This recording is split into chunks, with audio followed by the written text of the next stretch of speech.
Welcome to the Deep Dive. We dig into impactful sources to pull out the insights you need, fast. Today we're exploring something really powerful, an idea that could genuinely change how you handle the tough stuff that high performance inevitably throws your way.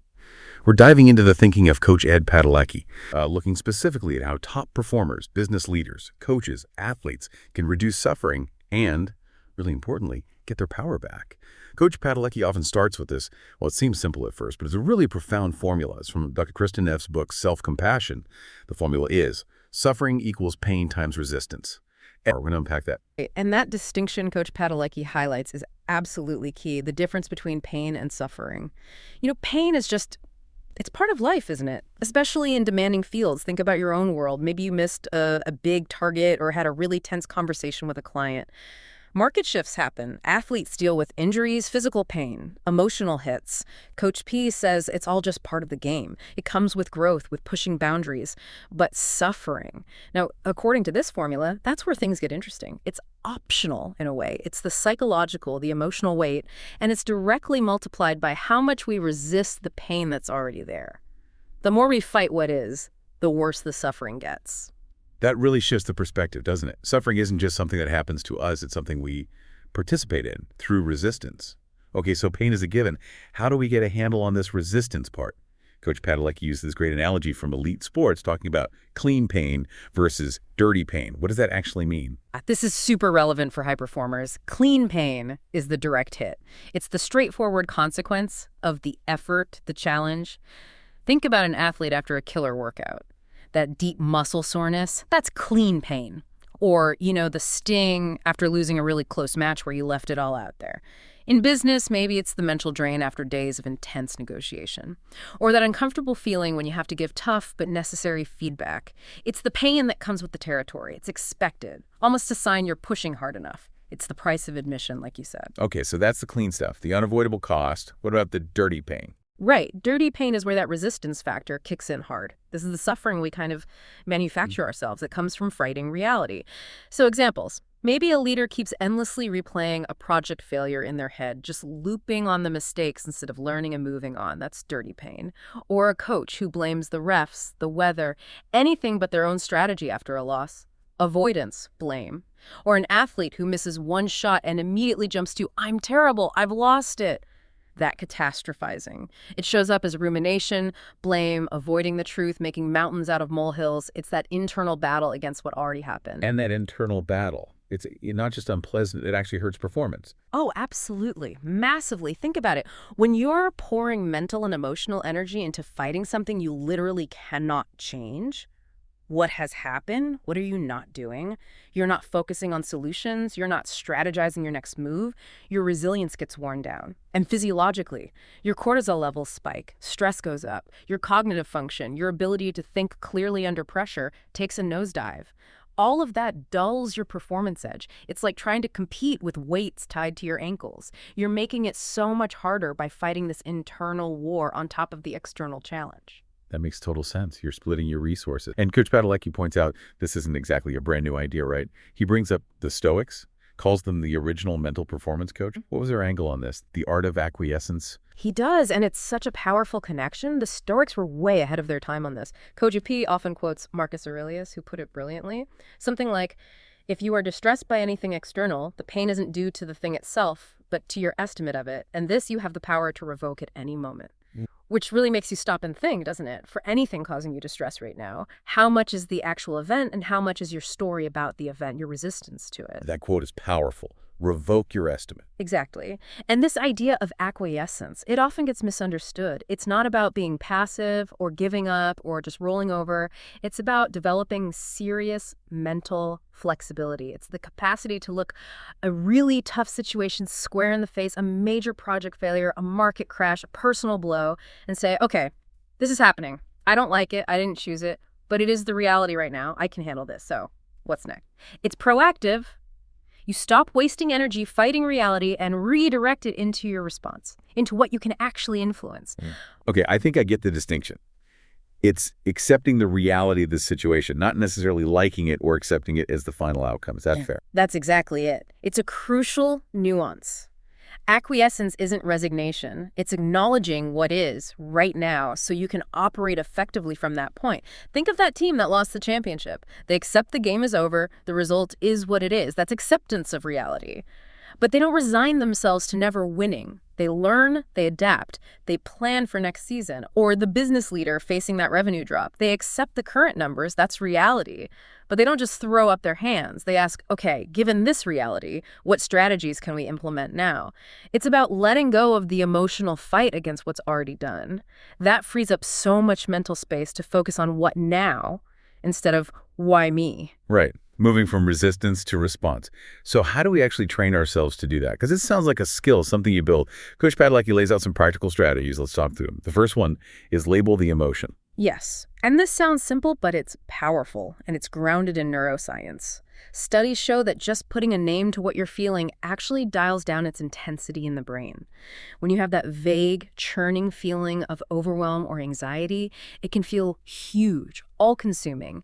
But if you can pause and identify it, articulate it, even just to yourself, like, okay, this is frustration, or I'm feeling disappointed about that, or an athlete thinking, oof, that comment hit my pride. Naming it creates a bit of separation. You shift from being the emotion to observing the emotion. It makes it less overwhelming, more manageable. That makes sense. Gives you a little distance. But I can imagine, in the heat of a really stressful moment, bring to pause and label your feeling. That must take practice. It definitely takes practice. It's like any mental skill. The key isn't to magically stop feeling the emotion. It's about developing the habit of noticing the feeling arises, recognizing it as resistance or discomfort, and then just asking yourself, what is this specifically? That question itself is the first step. Over time, it becomes more automatic. You start to catch yourself earlier before you get totally swept away by the feeling. Okay, so label the emotion first, and then the next strategy seems to build right on that. Breathe and accept, working on the body's response. Exactly. Once you've put a name on the feeling, the next step is often about calming the physical storm. Even just 30 seconds of focused, deliberate breathing can send a powerful signal to your nervous system. I'm okay. I'm not in immediate danger. I can handle this. Think about high-stakes moments, that critical presentation, the penalty shootout, the final negotiation round. Your body's probably screaming, fight or flight. Slow, deep breaths act like a physiological break. They help you downshift, regain a bit of calm, find some clarity. It lets you move from pure reaction to a more considered response.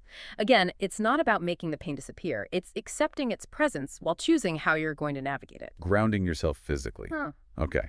Then the third strategy, relentless solution focus. It sounds very action-oriented. Coach Padalecki has this great question. What's one thing I can do to make this 1% better right now? I like how specific and small that is. It's incredibly practical because when you're facing a really big problem, say a major product recall, losing a huge client, a serious injury, it's so easy to feel completely overwhelmed, paralyzed even. This 1% better question cuts through that. It says, forget fixing the whole thing right now. What's the absolute smallest immediate step I can take to move forward, even just a tiny bit? So the startup founder whose launch failed, instead of spiraling, maybe the 1% is, I can reply to one piece of critical feedback today. Just one. The sales team that missed targets. Not how do we fix the entire year, but what's one small tweak to our follow-up email we can try this afternoon? The athlete's struggling. Not how do I master this overnight, but what's one tiny adjustment I can focus on in the very next drill? It breaks the inertia. It shifts energy away from just staring at the problem and channels it into constructive action, however small. And small actions build momentum. That idea of just finding one small thing, it seems like a powerful way to break out of that feeling of being stuck, overwhelmed by the sheer size of the challenge. It really is. It works whether you use it to prevent getting stuck in the first place or as a tool to pull yourself out once you're already feeling overwhelmed. It's like an anchor. It grounds you in action. It tells your brain, okay, the situation is tough, but progress is possible starting right here, right now, with this one small thing. That first step often loosens the grip of resistance. Okay, label, breathe, find the 1% action. And the final strategy Coach P talks about, drawing from David Emerald's The Power of TED, is a mindset shift. Shift from victim to creator. Yes, and this one is fundamental. It's about consciously choosing the lens through which you view adversity. Emerald contrasts the victim mindset, which tends to ask, why is this happening to me? With the creator mindset. The victim question often leads down paths of blaming circumstances, others, sometimes even yourself in a way that feels powerless. It keeps you stuck. The creator mindset, however, shifts the core question fundamentally. It asks, okay, given this situation, what do I want to create from this? Even when things seem really bad, that question reclaims your agency. So that business relationship ends unexpectedly. Victim. Why did they screw me over? Creator. What kind of new opportunity or relationship can I build now? Maybe learning from this. A star player gets injured. Victim. We're doomed. Creator. How can we use this challenge to build resilience, maybe develop other players? What kind of team identity do we want to create now? An athlete faces a potentially career-ending injury. Victim feels like life is over. Creator asks, how can I use my experience, my passion? What new contribution can I create? It forces you to look forward, to focus on solutions and possibilities, rather than being defined by what happened. You choose your response, you shape what comes next. That's a profound shift. From what happened to me to what can I make happen now? For high performers, people used to being in control, what's the biggest challenge in making that victim-to-creator leap? Is it admitting you don't have control over everything? I think that's a huge part of it. It can be tied up with ego or maybe just the ingrained habit of being the one who drives outcomes. When something truly external throws a wrench in the works, something you genuinely couldn't control, there's often this deep resistance to acknowledging that lack of control. The victim stance can sometimes be an unconscious way to deflect responsibility or maybe seek validation, but ironically, it gives away your power. Shifting to creator requires, first, that honest acceptance of, okay, I can't control that external event, letting go of the illusion of total control, and then focusing intently on what you can control, your response, your mindset, your next actions. It's a move from trying to control events to mastering control of your response. That humility, that letting go can be tough, but it's incredibly liberating. So bringing this all together for everyone listening, whether you're navigating a tricky business landscape, leading a team through adversity, or pushing your own performance limits, maybe take a moment, like Coach Padalecki suggests with his today's 1% better daily idea. Ask yourself honestly, is there any pain, any challenge in your world right now that you're actively resisting? Maybe it's a conversation you're putting off, a setback you keep replaying, a difficulty you're just trying to ignore or fight against. What might it look like, just for a moment, to ease up on that resistance? Not giving up, remember, but redirecting that energy. Could you maybe just breathe into it, put a label on the feeling, acknowledge the reality, okay, this is the situation, and then from that more grounded place ask, what's my 1% step? What do I want to create now? And it really comes back to that powerful summary from Coach Padalecki. Pain is a moment. Suffering is a multiplier. It's so concise. Reduce resistance and you recover your power. That's the heart of it for anyone operating at a high level. Pain is a moment. Suffering is a multiplier. Reduce resistance, recover power. That's a great takeaway. And maybe a final thought to chew on. If cutting down that resistance really does unlock power, what things that you thought were limits on your performance, your creativity, your team's resilience might actually turn out to be doorways. Where could you find new opportunities for growth if you weren't spending energy fighting the unavoidable? The edge might be closer than you think. That's a fantastic question to leave people with. Thank you for joining us for this deep dive into Coach Ed Padalecki's really practical and powerful ideas. We hope you can start applying them to your own journey, maybe even starting with that 1% today.